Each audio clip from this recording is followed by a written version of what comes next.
Hello, everybody, and welcome to the HRN show. My name is Alex Grichuhin. I'm the Director for Advanced Lung and Heart Disease. If you have any questions or comments along the way, please don't hesitate to write in the comment section while we address those, and we'll try to get to all the comments as possible. Also, if you get a chance to like and subscribe on our Facebook and YouTube and which other ones do we have? We have so many now, Instagram, everything. But if you can at least go onto our YouTube and Facebook and follow us on there. YouTube, Facebook, Instagram, TikTok. We're not going on Twitter anymore. I mean, we're still on there. If they want to follow us, they can. We still post on there. They're changing a lot of things on there, and you know, I mean, it is what it is. But anyways, they can find all those links in the description of this live stream. Absolutely, absolutely. If you guys have noticed, I'm not sure if you're noticing, but we're changing our lives a little bit different, where we kind of look at the, just like we've done before, but we're kind of dissecting a little bit on the topics a little bit. So if you see a more elaborate information, that's not just brief and quick to the point, there's a reason why. We find that a lot of the information that we're obtaining is extremely valuable, for instance, and we like to discuss it.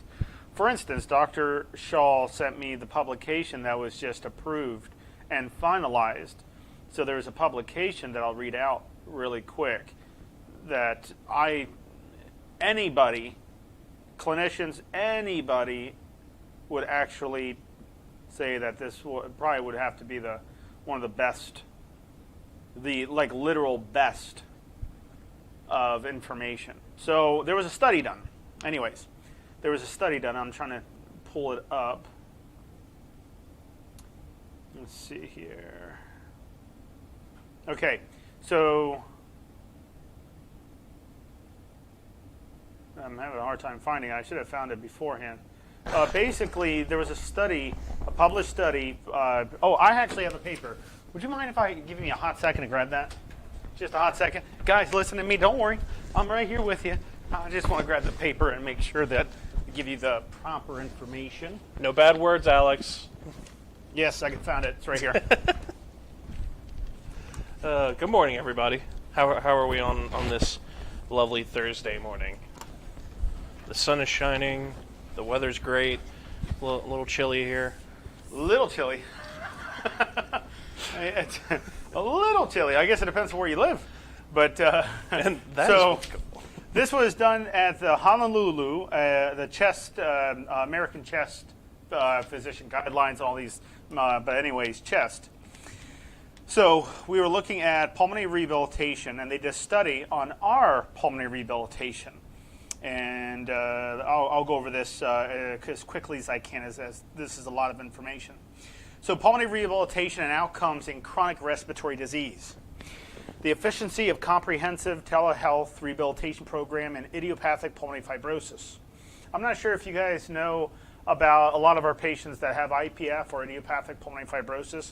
I discussed this more in detail in our some of our last live shows, but you will hear a lot, especially with our Reggie video, our testimonial, where we basically took a gentleman that was on oxygen, not being able to walk very far, and basically almost near death, to getting him to walk miles with him completely weaned off oxygen, something completely unheard of.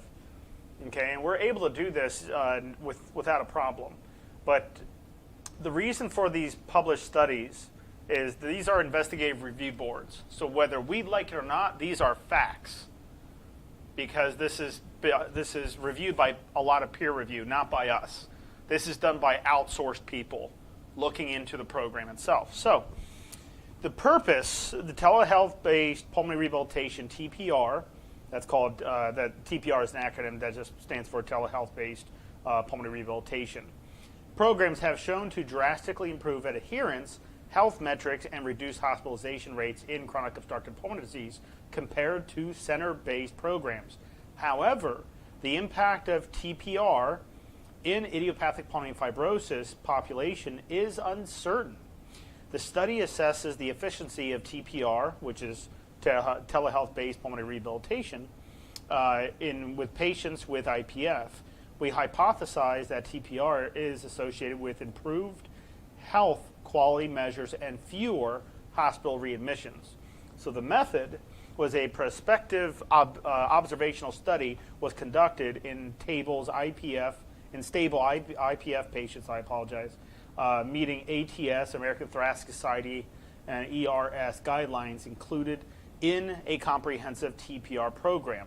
The Home Rehab Network, that's us, in Baltimore, Maryland, incentive spirometry, 6-minute walk test distance, Borg scales, and oxygen saturation levels were tested prior to TPR and after 1, 3, and 6 months after the program of telehealth-based pulmonary rehabilitation. Within groups and between group comparisons were made using paired and unpaired t-tests. IPF-related serious adverse events were collected during the program.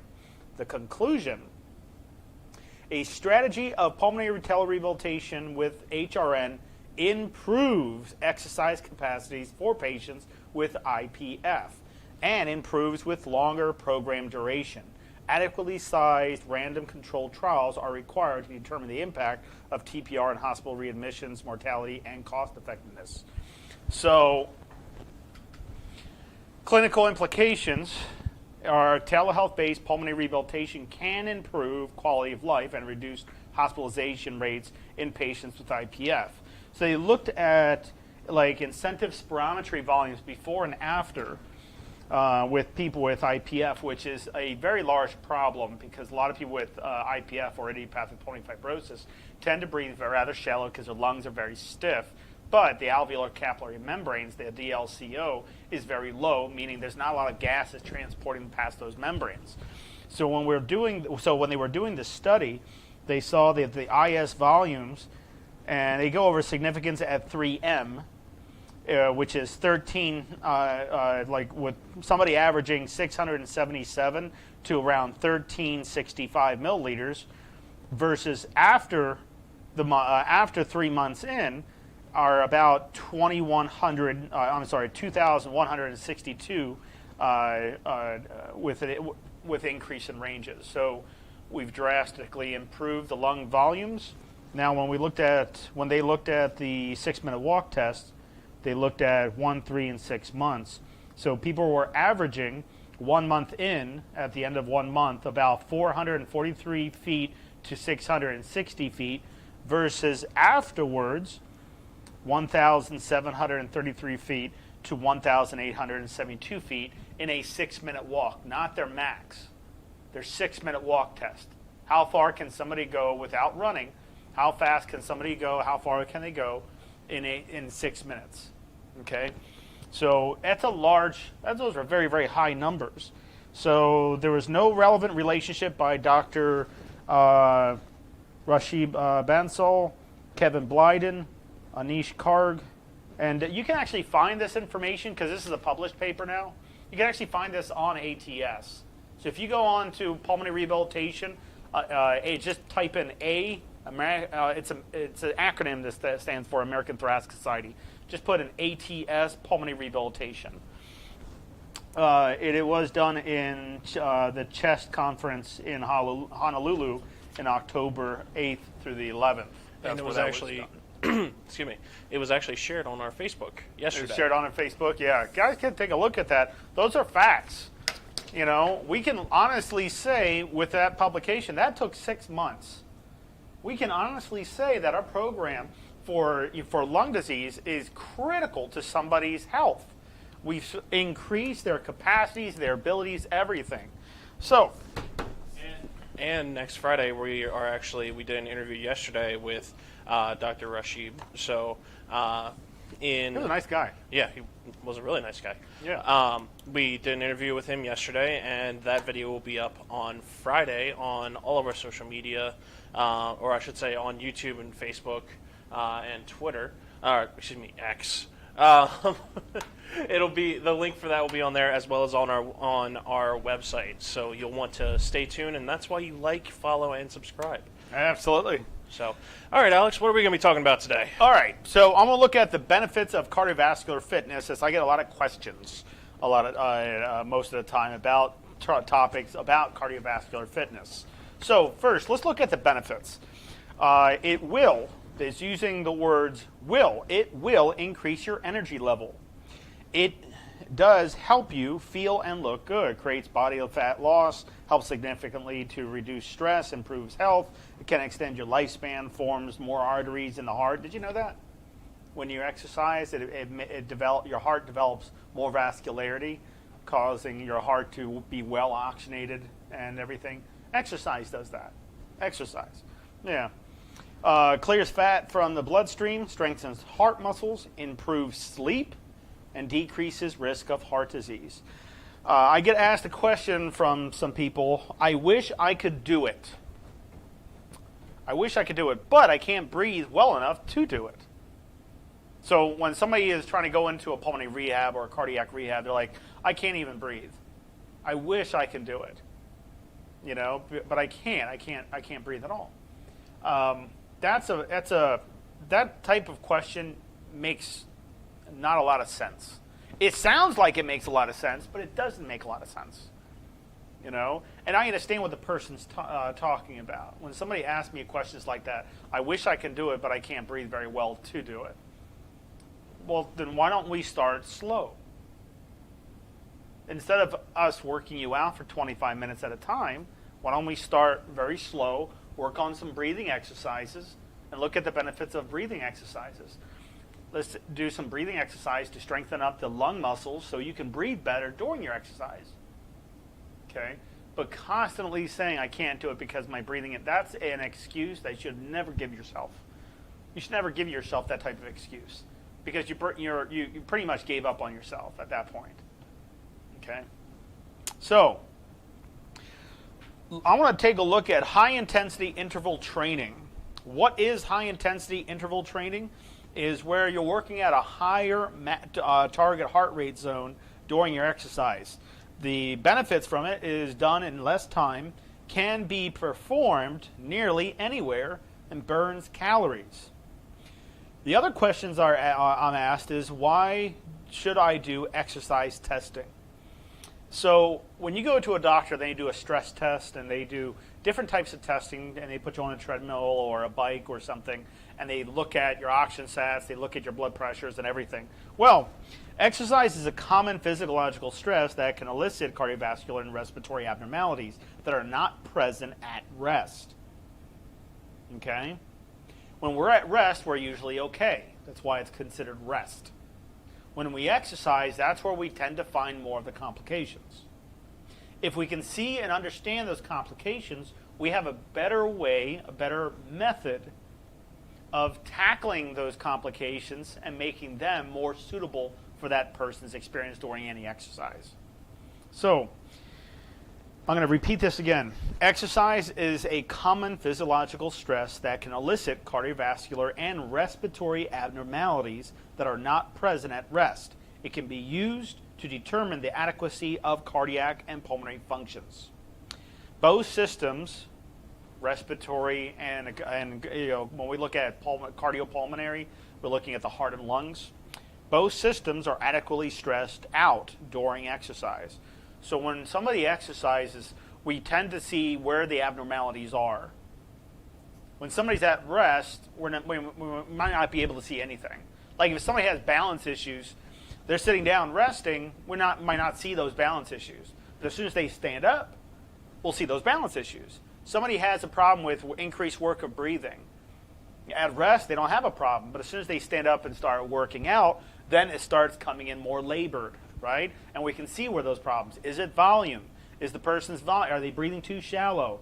Is there enough oxygen going into the blood? Is there enough CO2 coming out? How's their heart rate? Is the heart rate within normal limits during an exercise? Are they not breathing adequately for the exercise? Are we not dieting properly?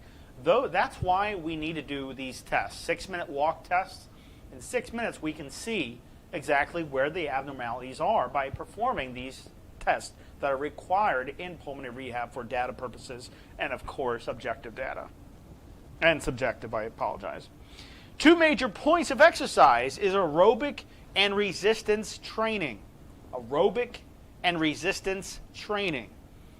So active training is trying to get at least 30 minutes of physical activity a day. 30 minutes. So if you have a pen and paper, write that down.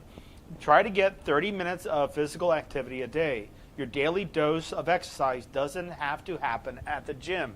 You can easily do this while walking around the house. You can ride your bike in the house, a stationary bike, not an actual bike. You can do all sorts of exercises in your house. You can go upstairs, you can use the stairs, you can use a chair, you can utilize my new lungs, and in the future, my new heart. So, when should I be doing cardio? That's a common question I get. Should I do my cardio first before my strength training, or should I do my strength training first, then do my cardiovascular? Which one do you think? I mean, it's a 50-50 chance you get it right. So the proper way of doing this is doing cardio after lifting weights. Why? And a cardiovascular is also best done on your rest days. So when you're including strength training, okay, you're including strength training to your life, let's say 3 times per week. Okay, let's just say Monday, Wednesday, and Friday you're doing strength training. Okay, so on Tuesday, Thursday, Saturday, and Sunday, what should you be doing? At least 30 minutes of cardiovascular exercises. Simple things from walking to doing anything that increases your heart rate. And it doesn't, you don't have to invest in like a ton of weights and equipment. You can easily do things just using simple things around your house. Okay? Okay. You can also do them on the same day, but on separate sessions. So if you do, let's say on day 1, you started your exercises, you want to lift first, and then afterwards, give yourself like a 10-minute break or 30-minute break maybe, and then do cardiovascular afterwards. But you got to stay within your heart rate zones, and we'll go over that in just a second. So let's take a look at the target heart rate. For healthy people, the target heart rate or training heart rate, THR, is a desired range of heart rate reached during aerobic exercise, which enables one's heart and lungs to receive the most benefit from a workout. This theoretical range varies based mostly on age, a person's physical condition, sex, and previous training. Intensity is expressed as the percentage.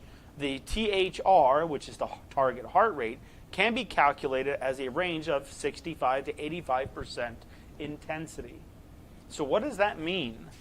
65 to 85%. Well, let's take a look.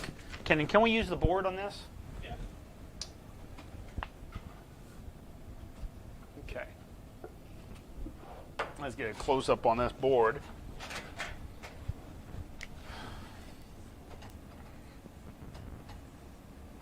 Okay, so what's THR? Target heart rate, right? Okay, target heart rate. Now, so maintain range for at least 15 to 30 minutes, continuous minutes. So we obviously take 220 minus your age. Guys, if you haven't done so, please write this down if you want this information. What I'm basically doing is going over target heart rate, and I can kind of elaborate on your specific age and specific target heart rate. But remember, anything I bring up on the board, we're using the basics for target heart rate.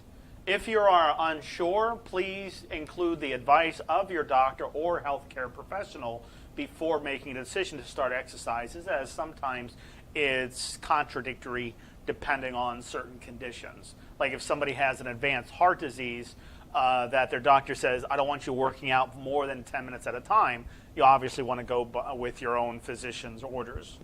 But we take 220 minus somebody's age. So, and it doesn't matter if you're male or female, but it does. But in this case, let's make it super easy, okay? Let's take an age of 85 years old. Okay? 220 minus 85 is 135. and that is the maximum heart rate. To get the target heart rate, I need to take my maximum heart rate. And what I'm going to do over here now is I'm going to put a 1, 2, 3, 4, 5, 6. We can look at this as a Borg scale. Do you remember what a Borg scale is? Do you remember what a Borg scale is? It's the work of breathing, subjective work of breathing scale. It's from 0 to 10. 10 being the worst of your work of breathing, to 0 being the least of work of breathing. Meaning if somebody's at a 0 or 1 or 2 or 3, they're not feeling very out of breath at all. You know, very smidge when you're at a 3. A 10 is you're completely out of breath. You can't vocalize or anything. Okay? Where in a Borg scale should I stay at during exercise? Well, I don't want to stay at a 1. I definitely want to stay at a 2. At a 3, I could use this as a rest area.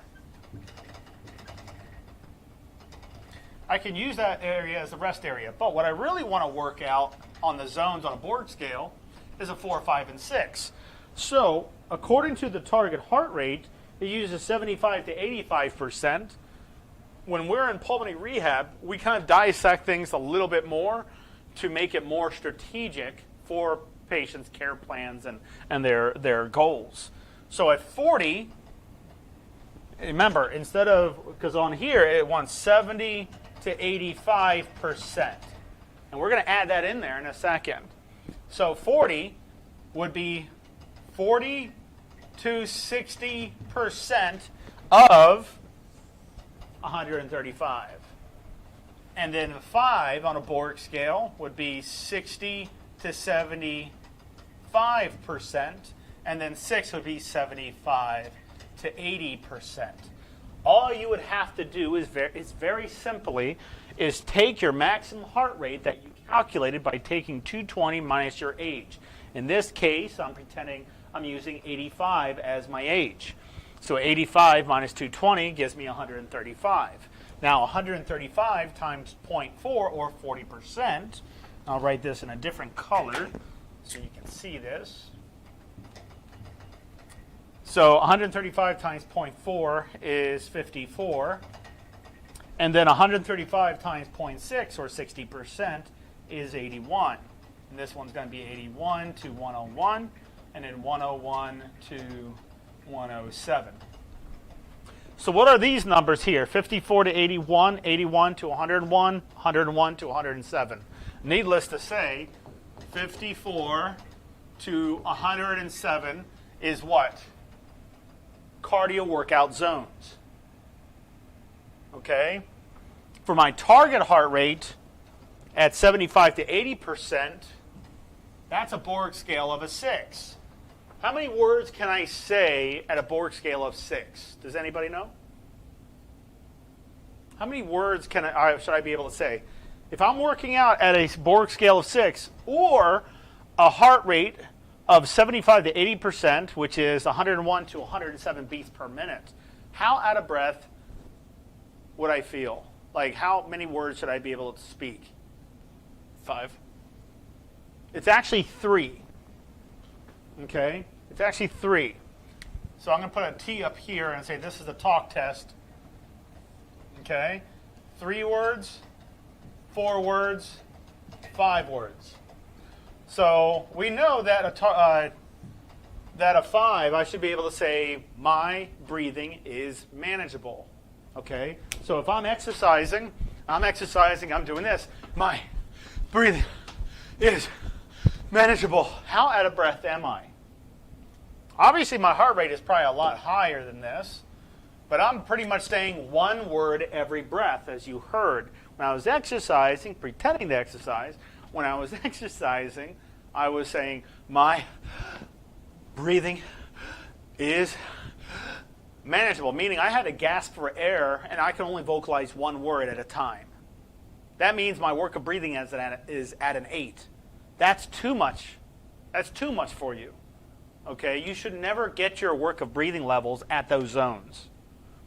So if I was here, I would be at a 5 if I was able to demonstrate this on a talk test. My breathing is manageable. My breathing is manageable. You know, and that's as many words I can say. I can say 4 words in that one breath. Then I'm at a 5. At a 6, I'll be like this. My breathing is manageable, so I'm okay. And you're saying 3 words during vocalization. And you're really just trying to talk, but you're understanding your body of how out of breath it is by just utilizing a talk test. If you don't want to utilize a talk test, then keep track of your pulse rate. And as you keep a pulse oximeter onto your finger during exercise, and you're exercising, you're keeping track of it, let's say the heart rate levels are too high. You're trying to be here at 101 to 107 beats per minute, but it's going up to 110.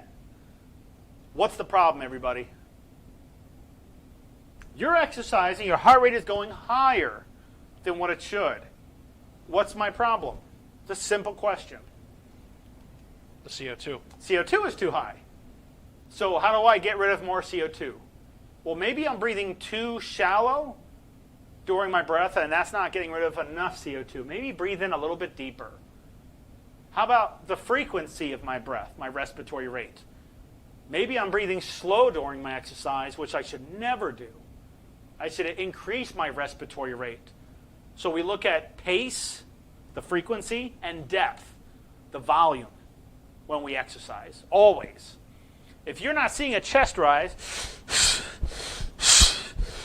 you're not breathing in deep enough, okay? It's just, there's no other way of looking at it. That's the way it is. Now, target heart rate zones of 70-85%. So if I can stay here, if I can stay in this zone for 15 to 30 minutes continuously, I'm going to help my heart a lot more than sitting still doing nothing. You know, I'm actually achieving good cardiovascular exercises. If I can't do this yet, then that's your goal. You keep working at it until you're at that level. Somebody, when they work out, and I'll go over this really quickly here. Cardio for beginners. What most people will do. The modality. Exercise choice is based on what's most effective. That's what most people will do.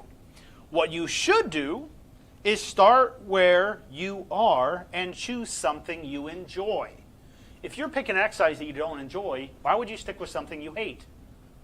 You'll try to neglect it as much as you can. Okay?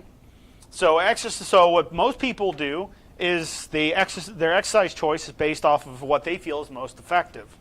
What they should be doing is starting where they are and choosing something that they enjoy.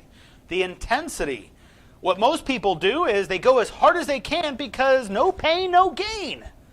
Well, that is not correct. What you should do is start slow. Start slow. Don't go gung-ho and try to be, you know, I mean, it's okay to have that type of mentality because it's ambitious, but you always go slow. You don't try to, try to run as fast as Usain Bolt or something at 35 miles per hour. I think 33, 34. I think he's at 33 or 34 miles per hour. Well, Usain Bolt's the fastest guy in the world. As he gets older, he just increases it. Yeah. That's his mindset. Frequency. What most people do on cardiovascular exercises is they'll do as many times per week as possible. It's the worst thing you could ever do because you will wipe yourself out and your energy level will decrease. I see this very common where somebody's exercising and they'll eat, before they start exercise, they eat a certain amount of foods. They stuck to the same diet plan. Okay? They gave them, let's say 2,000 calories. And then they start exercising, but they stuck with the same calorie intake, and they're wondering why they don't have enough energy the next day, why they feel lousy the next day. Not because they're sore, but because they're still sticking with the same calorie basis. That calorie basis was great at rest. That's your daily calorie intake. But during exercise, you might have to boost your calorie intake more. You might need to introduce more proteins, more water. Okay? So what people do is, what they mostly do, and they'll try to do as many times per week as possible, but what you should be doing is just starting gradually and building up the frequency as you go along. How high should you get to? 30 minutes. If you get to 25, 30 minutes on exercise, you're good. Okay? So the duration, the longer the better is what most people will do. They'll try to go as long as possible. Duration, what people should do is vary the duration based on intensity and recovery. I'm going to repeat that. Intensity and recovery. Okay? If I exercise for 5 minutes, let's say, I know I recover faster than if I exercise for an hour. Look at the intensity and recovery. Always. All right. Now, mindset. What people's mindset, most people want to burn as many calories as possible. What they should actually do is exercise for health, not to just burn calories. Your mindset shouldn't be to burn calories. It's to live longer, to do more with you, right? To be able to do more and see if we can perpetuate those differences to a higher level. Okay. Any questions? Actually, we have a couple of comments. Love it. Our good friend Ernest, Hi, Ernest. We're gonna start just because he's right in front of me, because his comments right in front of me. He says, "Hi, Alex. Started his pulmonary rehab again, and from what you've taught him, and then from what the facility has taught him at where he's at now, after 4 weeks, he's able to exercise on the bike for 5 miles a day now. 5 miles a day. Where were you at, Ernest, before? Where were you before? We'll give him a second to have That's that come like in. 5 miles. I love it. I absolutely love it. He says he feels healthier now before he was diagnosed with emphysema. You're welcome. I know it took a lot of hard work. I know, Ernest, it takes a lot of hard work to get there. But that's the one beauty about hard work, is that if it was so easy, everybody else would do it. But when you push yourself and then you have that self-gratitude about, you over-hurdled a complication most people don't even want to try to start. And you did that. I mean, it just shows how tough as nails you are, So he said he was able to do 2 before. 2? Yeah. So now he's up to 5? So he doubled and a halved it. I was trying to think of the best way to put that. It's all right. It's all right. Anyway, he's doing 2.5 miles more than what he was before. So good job, Ernest. Very good job, Ernest. Congratulations.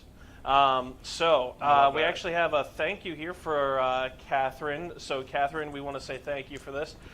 She says that she went to her she was talking to a respiratory therapist, asked about where the other RT worked, how their program was. Yeah. And she said that they don't have one anymore. So she told Catherine told the respiratory therapist about HRN and the fact that it was virtual.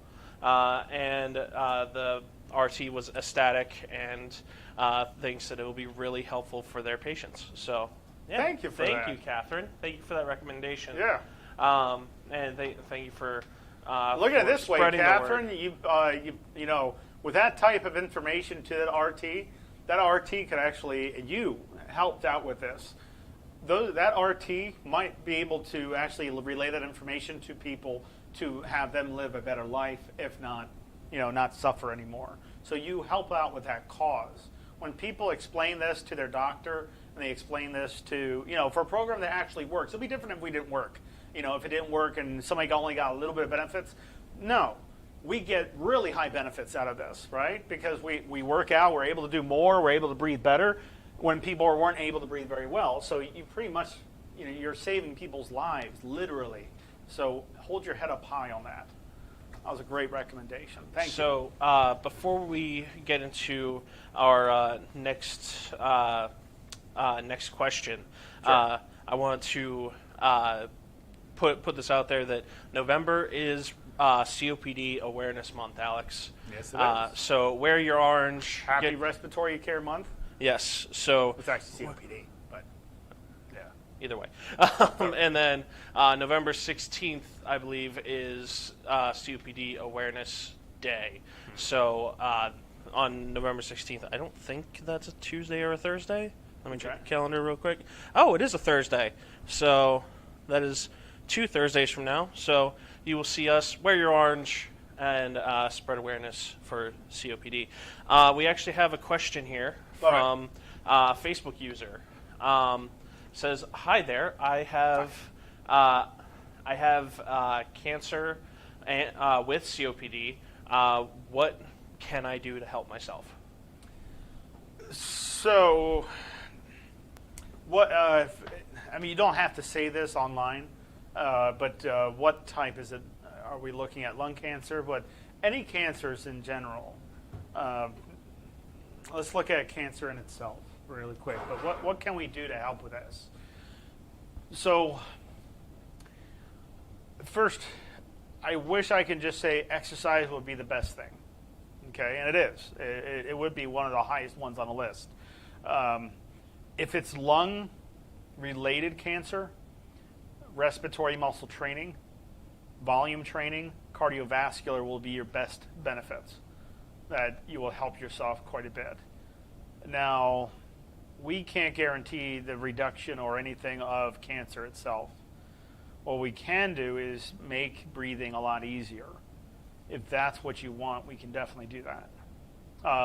But if you want to try this on your own, I don't really recommend that, because this is something, you want people that are medically understanding of those, complications and what to look at and what to look after and things like that. So if I just mentioned cardiovascular exercise, respiratory muscle training, somebody might not do it the right way. So I would highly suggest, you don't even have to join our pulmonary rehab, but at least talk to one of our doctors about that. Just giving you best advice. Yeah, if Facebook user, we don't have your name on here just because you don't follow us, so you might be from the support group specifically. Anyway, point is, if you're still listening and out there, if you see this, hopefully that does answer your question. Yeah. So, thank you, Alex, for that. Did you hear about that one study about cancer? They did. It's not flawless yet, but they said an increase in temperature can actually kill cancer. It's an actual study done that with an increase in temperature, the body can actually fix itself from that, but it's not 100%. They're starting to study temperatures and starting to study like what happens with a high temperature, because there's a lot of people. I wouldn't say a lot. There's a very rare amount of people that live not necessarily by themselves, but live off the grid in a sense. And when they get sick, anytime, they purposely put themselves in a heat sauna tent type of thing, where they purposely get themselves a higher temperature by staying in a room that's very high in temperature. And, but the benefits out of it are very high, but there are a lot of complications to that, like hydration, being able to tolerate steam, being able to tolerate heat, things like that, because it's, like I said, there's still studies on it, but keep your chin up, please. Okay? We can improve breathing. That's not a problem. This is a sad one from Karen, and we're that? sorry that this happened to you, Karen. I had TAVR surgery and APINT 6 days and spent 6 days in the hospital. Sorry, typos. Couldn't believe all the things the RTs and nurses did wrong during her stay. We're sorry that happened to you. Yeah, some hospitals aren't up to par, and some of them are just super quick. Did I tell you when I went to the hospital a while back during an accident, the doctor peeked into the room for like a half a second and just said hi, and then I received a bill for $110, and that was the consultation. I said, I didn't see a doctor. I mean, I saw a doctor walk by. He says, was he wearing the, And I said, yeah. He said, yeah, that was him. I said, he didn't even talk to me. He just said hi. Oh, my gosh. He said, well, he did. And that is why it is going. Ridiculous. I've seen things on social media saying always get a itemized receipt from a hospital because good idea. of things like that. Yeah, good idea. And there's also stories of them like charging like $300 for a Band-Aid, something like that. There And we're not trying to put down hospitals. It's just no, we're not trying to put down hospitals. It's just but there are some hospitals that are not up to a good standard. You know. So I hate to say that not all hospitals and no facilities and no doctors, no RTs, no nurses, no physical therapy, occupational speech pathologists, dietitians are ever equal to each other, ever. You just have to try to find the best ones for you. Okay. So we have this one. First, I'm going to go to Ernest. He says, can't thank you enough. I started listening to you 10 weeks ago. So thank you, Ernest. Very, make sure welcome, you're subscribed. Ernest, thank you. I see you there on YouTube, watching from YouTube, Ernest. So thank you so much, Ernest, and make sure you're subscribed to stay up to date with future content. Next one is Sandra from YouTube. She says, "Well, I have lung cancer, and they don't want to do a biopsy because they are scared that I will die." On the table because of my COPD emphysema. I'm curious about the temperature idea. Well, remember, I can't give you a suggestion on that. It's just a study that was done. They found I should have pulled up this study and shared it with you. I think I did at one point. I think we mentioned it. We mentioned it before. Yeah. So there was a study, and they took it was 10 people. Yes, it was 10 people they took that had cancer, and I believe it was lung cancer. And they took 10 people that had cancer, and they purposely induced a temperature on these people. It was 8 out of 10. 8 out of 10 didn't have cancer afterwards. That actually happened. But they're doing more studies on it. So I can't give you any suggestions on that. Because did you ever go into a steam room? Very hard to breathe, okay? The temperature makes you feel very, very dizzy because of the temperature increase, But there are a lot of studies done on it. There are studies done on cold baths. People taking, they go into a shower. First they're at, hot temperature, but then they spike it to a very, very cold temperature. And those also have health benefits. I hate to say it, like with that paper I was bringing up, where most people want to feel, where it's, no pain, no gain type of thing. But there are benefits from these types of, I don't know what you would say, therapies.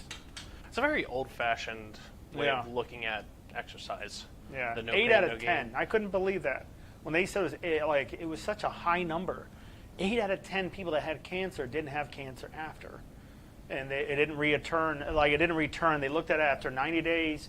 They looked at it after 6 months, something. I got to bring that up again. I'll try to bring that up next time and kind of bring about the information. Remember, we're not saying it's a cure. We're just saying there was a study done. There was a study done, yeah. So maybe that's something you can look into more yourself there, Sandra. But I actually have a question to go off of what Sandra had mentioned. Sure. What would be something that she could do that you would for her emphysema to help with that, so that she can progress to help? When somebody says COPD emphysema, it's that's what emphysema is. Right? It's COPD. What is chronic? When we look at chronic obstructive pulmonary disease or COPD, we tend to think of chronic bronchitis. Excuse me, I was about to sneeze. Excuse me. We tend to look at best way of saying this. Emphysema is COPD, but let's look at chronic bronchitis. That's also COPD. Let's look at bronchiectasis. That's also COPD. But when people talk about COPD, they tend to specifically speak about the chronic congestion and the emphysema. Chronic bronchitis and emphysema. But it's an umbrella term. COPD is an umbrella term. Accounts for 5 lung diseases. Just like heart disease is an umbrella term that means a lot of other diseases in them with that more than 5.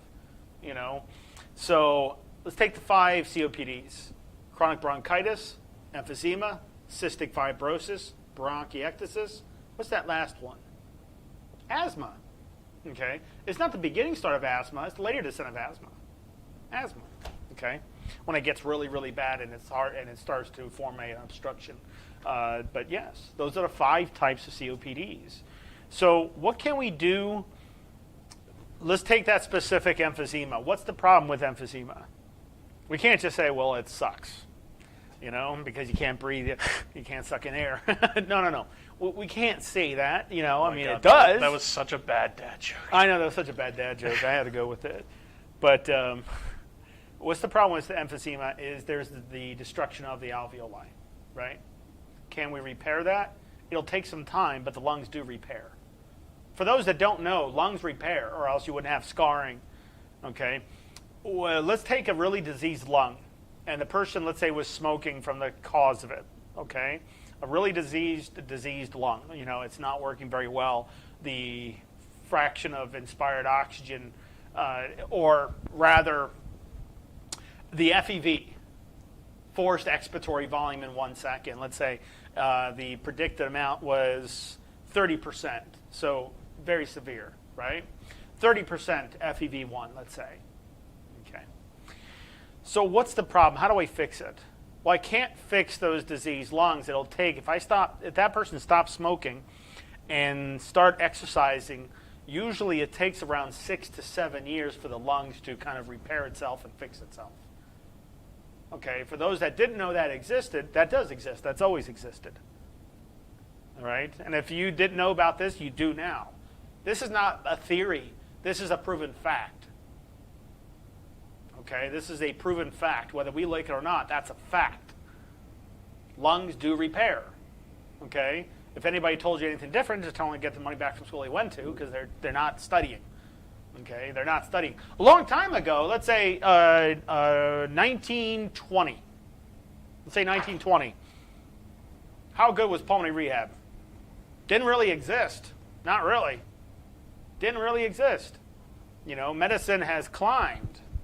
Especially after COVID, its spike in technology has climbed quite drastically.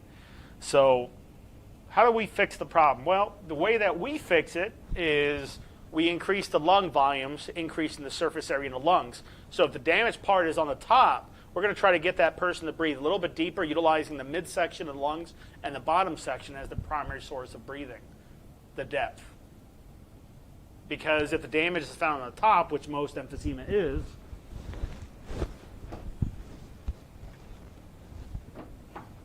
can you zoom in on this by chance?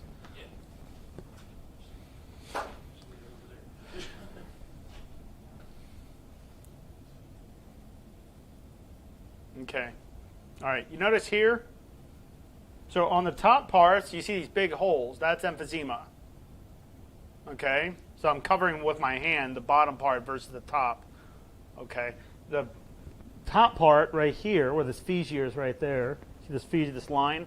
This is the apex of the lung, basal areas of the lung, the bottom parts, and the medial sexual. Okay? So right here you see what? These big holes. How come I don't see them down here?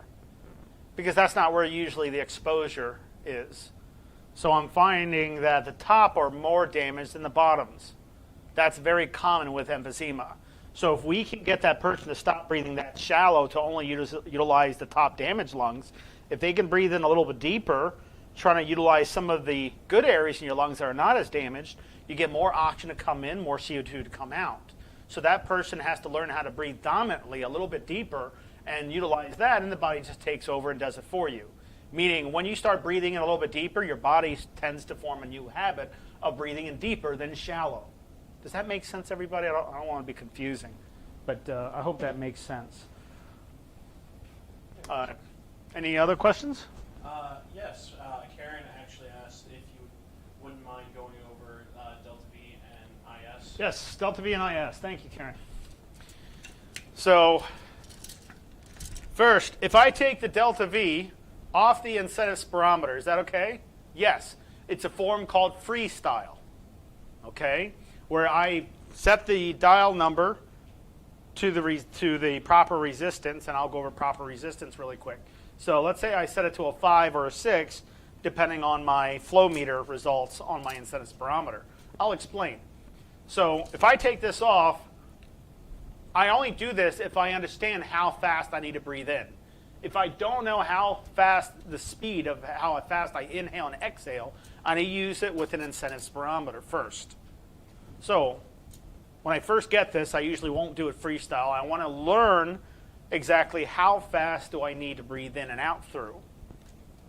So I place this onto the incentive spirometer. Now when I attach this to the incentive spirometer, and I'm doing specifically respiratory muscle training, which side do I focus on? Do I focus on the piston chamber with the numbers on it, or should I only focus on the flow meter? Flow meter only. Not this side, but this side. So let's say if I have this at a, let's say I have this at a 5. So I have this at a 5 and I'm breathing in. Well, where do I keep that flow meter ball? In the box or between the arrows? No, I want to try to keep it on the higher side. So if the highest side on this, not all the way to the top, but right there in the top arrow or the top of the box, if you have a different type of incentive spirometer, I need to get that flow meter ball to sit in the middle of the top area of the flow meter. So if I breathe in, and I can't bring that all the way to the top, then a 6, it might be too heavy of a weight. I can't breathe in that fast through that much resistance. So I need to lessen the weight. So let's say I drop it down to a 4. Okay, it took a little effort on a 4, but I was still able to bring this with as much effort as I can. I can still bring the flow meter ball all the way to the top. What does that mean? The resistance of a 4 is too light. So now I know what's too heavy and what's too light. So then I go and find it in between. So if I'm at a 4, maybe I increase it to a 5. Now I know a 5, and let me try 6. That takes a lot more effort. Let me try a 7. Too heavy. So my range is 5 and 6. Now that I know what speed, I'm going to close my eyes and periodically open my eyes to see if I'm in the right side, I'm in the right flow, the right airflow. Okay. So I close my eyes, breathe in. I try to get used to that flow rate. Okay, that's how fast, it took about 1 second to fill up 1 milliliter or something. But as I get used to the flow, then I can actually take this off after about 3 weeks usually. I can take this off and now do it freestyle once I understand how fast I need to breathe in. I can feel that sensation. And that's what I want to remember. There's no, as far as observating, just looking at it, you look at the incentive spirometer's flow meter, not the piston chamber. So I attach this. I can keep this attached the whole time and just breathe in.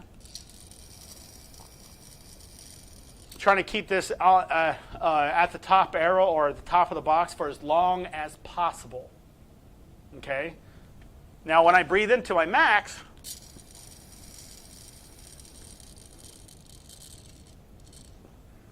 I reached a point where I can't breathe in anymore. The flow meter ball goes to the bottom. The piston starts to come back down. What does that mean? You've maxed out. At that point, you go to exhale, right? So on some incentive spirometers, you have on the flow meter, or where you attach the corrugated tubing to it, you have a one-way valve, which means it only allows air to come one direction. So if you try to exhale through an incentive spirometer that has a one-way valve, you'll see this. You can't do it because it doesn't allow you to do that. Okay? In that case, of course, you can take it off and do your exhale. Or get another incentive spirometer that does not have a one-way valve. But when you're doing respiratory muscle training, what should you be focusing on?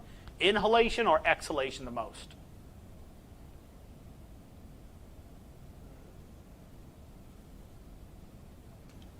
Does anybody know? Okay. You should be focusing on inhalation since you have a problem inhaling. deep. Your exhalation, your cough, let's say it's very strong. You don't have to work on exhalation. Your exhalation muscles are great. You know, if I had a different type of incentive spirometer, I could show you that by doing a the yellow one's right there. Yeah, but that has a one-way valve. I can see it. Oh, okay. Well, never mind that. Yeah, if it didn't have a one-way valve, I could show you that. I can probably bring that up next time. But you do it freestyle after you understand the flow rate. Once you understand how fast you're supposed to breathe in, you get used to that. Then you could do it freestyle and just not use the incentive spirometer. Use the incentive spirometer for measuring. On the delta V, what setting should you measure with? 0. It should not provide any resistance. Use that at a 0. So if I put that big arrow on that delta V to a 0, I can measure correctly.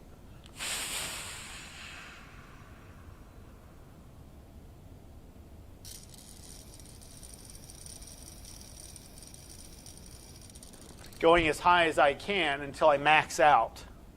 Okay. So, Alex, yes. I also want to add Sure. that so you can do a 5 and a 6, but somebody else might only be able to do a 1 and a 2. Well, There's no shame in that. No, there is no shame in that. Your goal is not to get to a 7. That's if you want the ability to breathe that high, just like any weight in a gym. Don't look at any other way. You have the 100-pound weight, 200-pound weights. You put more 45 pounds on. It's if you want to bulk up your lung muscles. But the point of strengthening up your lung muscles is to build up larger lung volumes. Once you've maxed out, and how do we do that calculation? Remember, it's 65 milliliters per kilogram of ideal body weight to determine how high you should be at. And you want to be 50% or higher.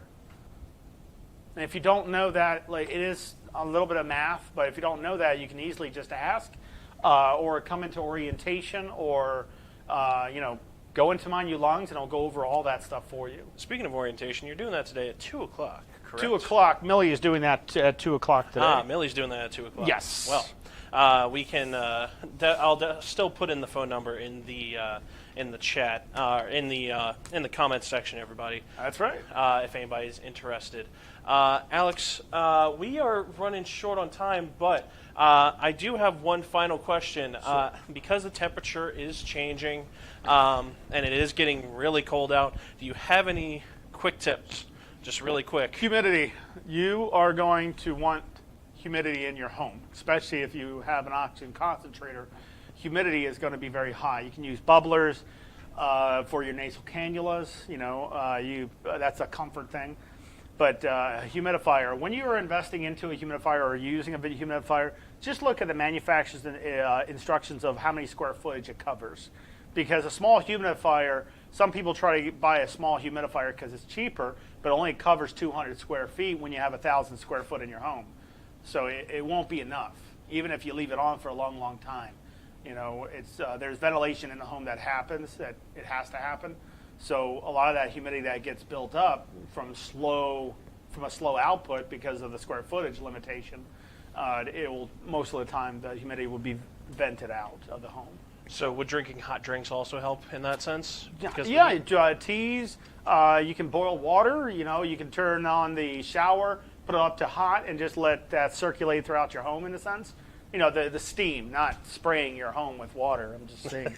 Just the steam itself. I do that sometimes where and how do you know the air is very dry?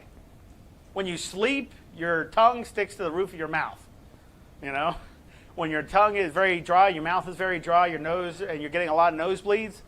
Yes, absolutely. That is humidity most of the time, humidity driven. That's the reason we want to increase humidity inside the home. Is that the case with nasal cannulas? Why you can sometimes get nosebleeds because it dries you out? Oh yeah, it dries you out. That's that concha, the subconscious, the superior, middle, inferior concha. CONCHA is the spelling of it. Other people call them turbinates. So you have these spots inside your nose, and right here is the vomer. So nasal septum is your vomer.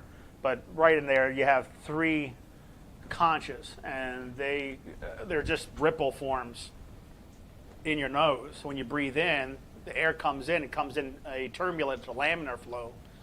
The airflow type comes in and circulates, grabs as much humidity as possible because your nose is very what? Vascular. So when we lack the humidity, especially in our lungs, if our lungs are very dry, you're going to have a hard time oxygenating. Lungs are not meant to be dry. If you were to take the best type of, I don't want to say therapy, if you wanted to take the best environment for somebody for helping the lungs out, it would be close to a little bit higher percentage of oxygen in the room, higher humidity, temperature, not very high. It's usually around about 70, 72 degrees-ish. But high humidity doesn't have to be with a high temperature.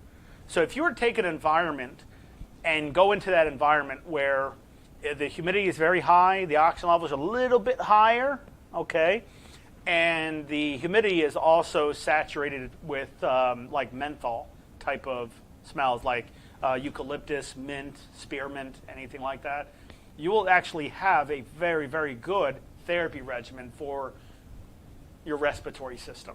But a system like that doesn't exist. You could create something similar to that, okay, but something like that does not exist. But if you were to have a tent, a chamber where you walk into and stay in there for 30 minutes, your lungs get, oh my goodness, I mean, that is nothing but really beneficial to your lungs. Where could I go where that comes, or that's the closest to having, besides being in a chamber for that, where could I go in the world for that to be almost natural in occurrence? Anybody? Tropical areas. You go to Hawaii, go to the Amazon, very humid. Oxygen levels a little bit higher. Why? Because Amazon, that's where all your oxygen in the world is supplied. So the oxygen levels are going to be a little bit more there. Not a lot of, not a lot of carbon monoxide, hopefully, right? Depending on the pollution levels. But tropical areas are very beneficial to your body. Very beneficial to your body. Has a lot of downsides, because you have a lot of insects and things like that, of course. But very, very good for your body. All right. Well, thank you, it. Alex. Thank you, everybody, for tuning in. I have been John, and we will see you all not next Tuesday, but the following Tuesday. Yes. For our next live stream. So check in our social media for updates, like, follow, subscribe.